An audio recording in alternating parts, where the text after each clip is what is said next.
Hello, book lovers. I'm here to review another book today.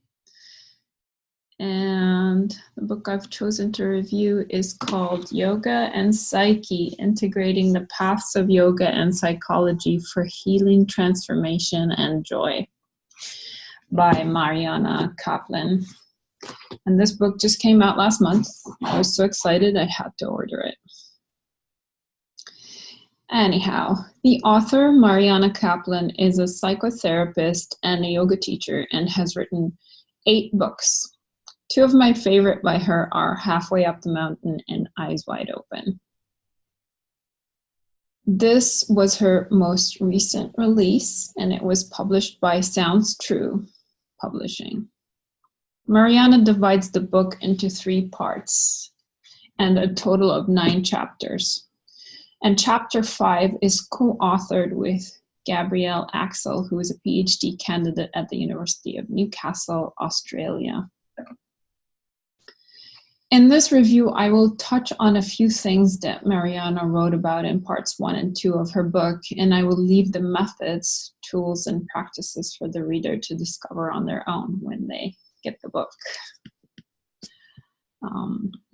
Actually, I might be practicing one of the tools at the end of this review, so stay tuned.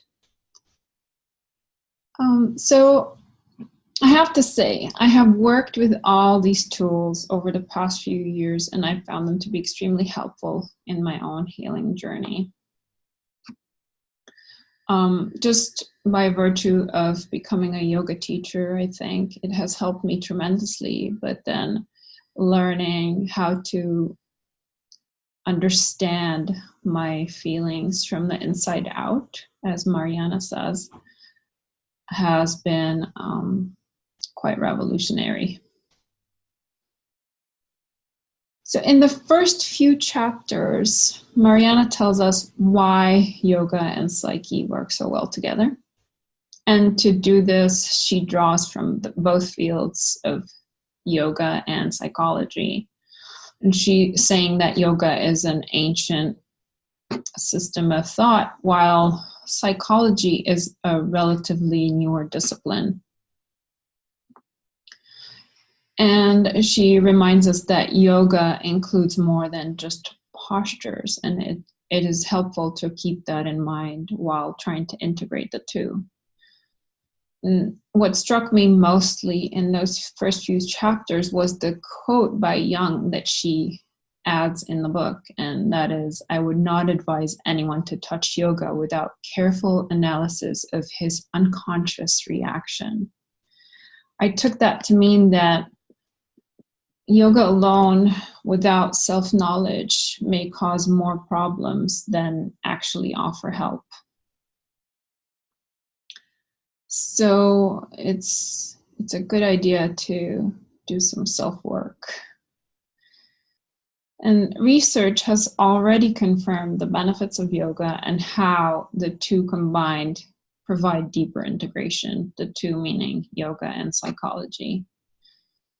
And Dr. Caplan points out that since this is a new field, the two integration together, the integration of yoga and psychology, and it's just beginning, there's an opportunity to develop methods that combine the two. And I believe that this is part of her purpose, and that is the purpose of writing this book, is to invite people, or those of us who are already immersed in these two fields in one way or the other, to begin to integrate them through various methods and ways.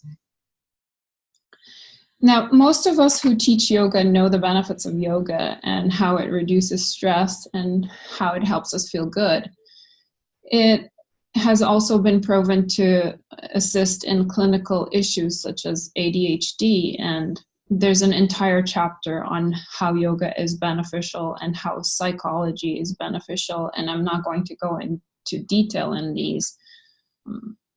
I just thought I would mention that these are some of the things that Mariana deals with in the book, in case people are interested. The book also addresses the issues that face the Western psyche. So this is just a little piece of the cake. It's not every single psyche out there. It's just the Western psyche. And Dr. Caplan cleverly points out that the form of yoga brought to the West was mostly postures that were developed for men, and that these were for masculine bodies, focusing on rigor, power, and stamina, and did not take into account women's bodies. And the second problem is also that the things that affect the Western psyche, such as anxiety, depression, loneliness, isolation, self-esteem, and self-worth, are not addressed by yoga. So these are two things that this integration, or two problems that this integration of yoga and psyche might affect. Then Dr. Caplan further writes that yoga is more global and general when it comes to addressing suffering, while psychology is more focused and detailed. Psychology addresses the contents of consciousness, while yoga focuses on the context of consciousness. She writes that some yoga teachers discourage students from seeing a therapist, and that is what causes spiritual bypassing, where spiritual practice is developed and the emotional aspects of one are underdeveloped. And for more on spiritual bypassing, I would highly recommend Mariana's book, Eyes Wide Open. This is one of the most amazing books I've ever read. It is important to balance spiritual practice and psychological self-inquiry. Further, Dr. Caplan stresses how important it is for yoga teachers to have done their psychological work. They need to understand the difference between neurosis, which is mental or emotional balance that causes distress, and how it moves into psychosis, and that is when it begins to impair our functioning in the world. And for the therapists and psychologists among us, she discusses how to bring yoga into the therapy room in a gentle and approachable way. And I'm not going to go over this. Again, you will have to get the book to know more about that. And Dr. Caplan also writes about the different movements or approaches in psychology that have already been integrating yoga. And these are transpersonal psychology, which was pioneered by Abraham Maslow and Stanislav Grof, and integral psychology, pioneered by Sri Aurobindo, who's the founder of the California Institute of Integral Studies, my alma mater, and mindfulness-based approaches, which were pioneered by Jon Kabat-Zinn. Mariana also touches on the meaning of oneness and how she has become to recognize it as a deeper understanding of our shared suffering and a more intense responsibility to do our part and express our gifts in the world and offer assistance in any way we can. Next comes an entire chapter about neuroscience, and again, I'm not going to go into details in these, but she also goes into how it is possible to change the neural pathways of the brain through yoga and psychotherapy. And this is due to the brain's neuroplasticity. And she takes us on a tour through the nervous system by way of a yoga posture. So beginning with the senses, and then into the inner organs, the emotions, cognition, into moment-to-moment awareness. Metacognition, which helps us regulate our posture, and then adjusting that as we need to, and allowing for change. And then finally into the layer of self-sense, knowing what it is to be oneself in any given posture. And she further discusses the stages of mindfulness, where the mind starts to wander, and then you become aware of the mind wandering, and you shift it back from its wandering back into focus. And add to this the components that are attention, emotion regulation, self-awareness, and intention. Now, bringing to all this, the yoga postures, what's happening in the neurobiology and the mindfulness, bringing some somatic approaches into all that.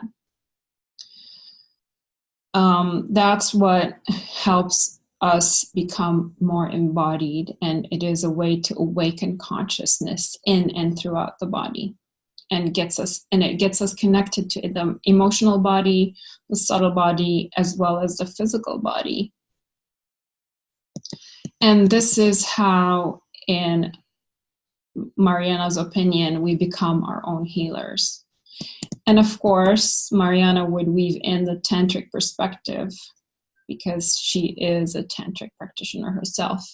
And she explains that Tantra is not just about sexuality, although it does include it. Tantra utilizes the senses, the emotions and thoughts, not as distractions, but as tools for transformation, so that we move in and through life, as Mariana phrases it. So we're not avoiding anything.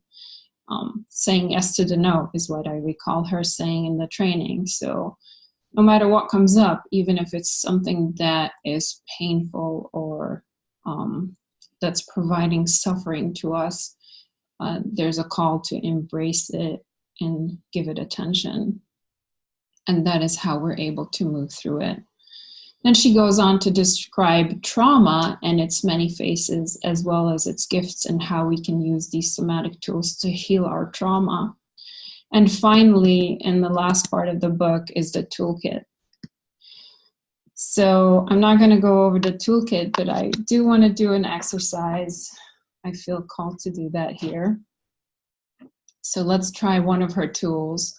And this is like the most basic one of them all, which is starting to feel our emotions. So whatever you're doing, I invite you to drop everything, sit down or lay down, and begin to gather your attention into the space that you're in. So the room, or wherever it may be, maybe you're outside, whatever it is that you're doing, just leave that and just gather your attention into the space. And just begin to take some breaths here. Deep inhales from the nose, maybe exhaling from the mouth. And slowly begin to close the eyes, as that would help you come into your body. And the next thing is bringing the attention into your body. So continuing to breathe here. And as you're breathing, noticing how you're feeling on a physical level. Then begin to scan the body and notice any sensations that stand out to you in any area of your body. And just begin to try to understand, basically, what are you feeling? And where are you feeling it? Then the next step would be to try to understand what it feels like. Is it sharp? Is it heavy? What does it feel like? And does it have a shape? Does it have a color? Is it hot or cold? And as you bring your attention to these sensations, you're also beginning to bring attention to emotions that you may have suppressed many years ago that still live in your body. But as we go about our days, we're excellent at trying to avoid them. So just bringing attention to these things is the first step to resolving them. And to learn more, read the book, but also feel free to contact me, as I am a certified trauma release practitioner, and I can assist you with releasing these suppressed emotions. Take care, everyone, and until next time, we'll see if it's going to be a book review or a conversation with an artist. Bye-bye.